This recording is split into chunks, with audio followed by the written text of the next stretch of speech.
Welcome to this forensic analysis of case hash 1337, the boy who hacked his school. We'll take a deep dive into the Bill Demirkapi incident and the fragile state of modern EdTech cybersecurity. Our mission parameters are divided into 6 phases. We will cover the incident overview and technical details, the psychology of the hacker and institutional fallout, and finally, the legal and ethical implications, as well as future defenses. Let's begin with Part 1, the incident, to understand the foundation of this breach. Bill Demirkapi was a 16-year-old student driven by curiosity, not profit. Starting in 9th grade, his methodology involved probing his school's student information systems, beginning with the grading portal. Lexington High, like many American school districts, outsourced its digital infrastructure to massive EdTech vendors. This centralized model created a single, widespread vulnerability for multiple schools. The spark of curiosity stemmed from intellectual boredom and a desire to treat security as a puzzle. Initial discoveries of minor leaks led to the realization of deeper systemic flaws in the platform. Demirkapi targeted 2 major EdTech platforms, Full-At Aspen, which manages schedules and student data, and Blackboard, the primary communication channel between school and family. Mapping the network revealed 3 key issues: centralized infrastructure shared by multiple districts, unsecured APIs, and legacy code lacking modern security patches. The magnitude of the exposure was significant. Across over 5,000 schools, 5 million student and teacher records were accessible due to the discovered flaws. The primary vector was a SQL injection vulnerability. By manipulating database queries with a simple command, Bill was able to bypass standard login credentials and authenticate as an administrator. Now we move on to Part 2, a technical deep dive, to explore the specific flaws uncovered. One exploit involved a logic flaw where student accounts could add, quote, group resources, a feature meant only for teachers. This broken access control issue allowed him to publish content to the entire school portal. Bill further escalated the breach using local file inclusion, or LFI.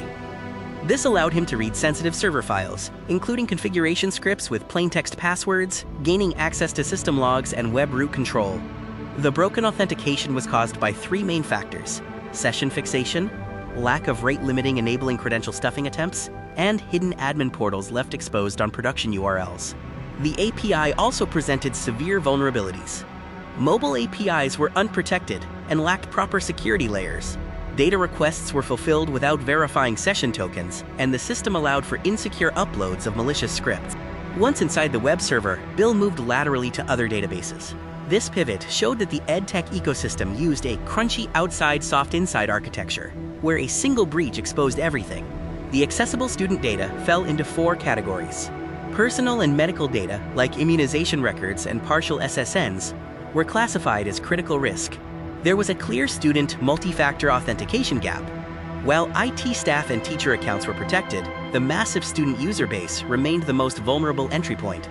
Let's transition to Part 3, the psychology, to explore what drives student hackers. Bill viewed hacking as a response to boredom. He noted, "I saw a little over 34,000 immunization records. It was concerning to see how much data they trusted Blackboard with." The experience was gamified. Hacking was seen as a victimless crime, a high-stakes puzzle to overcome. The motivation was the intellectual satisfaction of breaking through a logical barrier. Bill's motto, "Break everything," reflects a common hacker mindset. To truly understand a system, you must first find its breaking point, often referred to in hacker culture as 1337. Online platforms like Discord and IRC provide validation and knowledge hubs. The anonymity of a handle allows students to act without fear of institutional repercussions. Gifted students often have the technical capability of mid-level security engineers, but lack the ethical training to navigate these legal gray zones. This pattern is historical.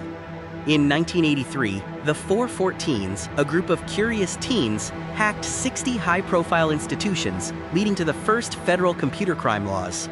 The most likely student hackers are often compliant in class, hiding their exploits in plain sight.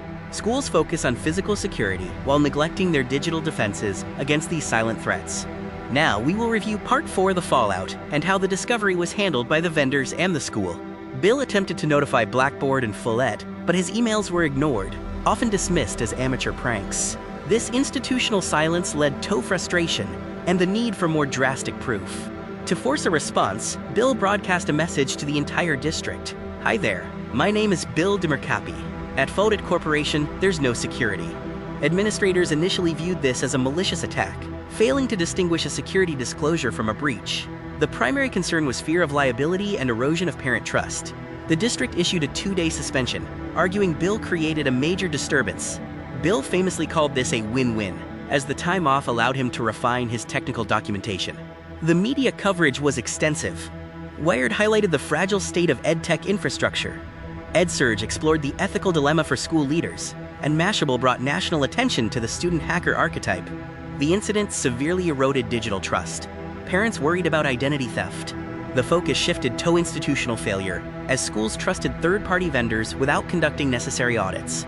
The recovery costs for a major digital breach are staggering. The average school district spends up to $1 million in legal fees, IT recovery, and reputation management. We now transition to Part 5, focusing on the legal and ethical aspects of this case. The primary legal framework is the CFAA, or Computer Fraud and Abuse Act.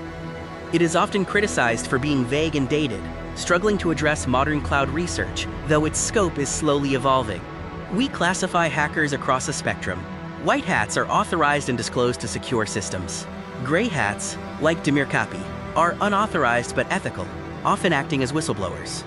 Under FERPA, the Family Educational Rights and Privacy Act, there is a liability gap. The law lacks modern requirements for vendor security controls, and student data control vanishes once exported to a third party. The core dilemma remains: distinguishing curiosity from malice. The student's intent dictates whether their actions are seen as responsible disclosure or a criminal act. Sentencing disparity is a critical issue. Courts are differentiating between ethical researchers and malicious actors, but the legal line remains dangerously thin for students. The vendor liability gap is substantial. Currently, almost zero laws penalize EdTech vendors directly for weak security. The burden of recovery almost always falls on the school district.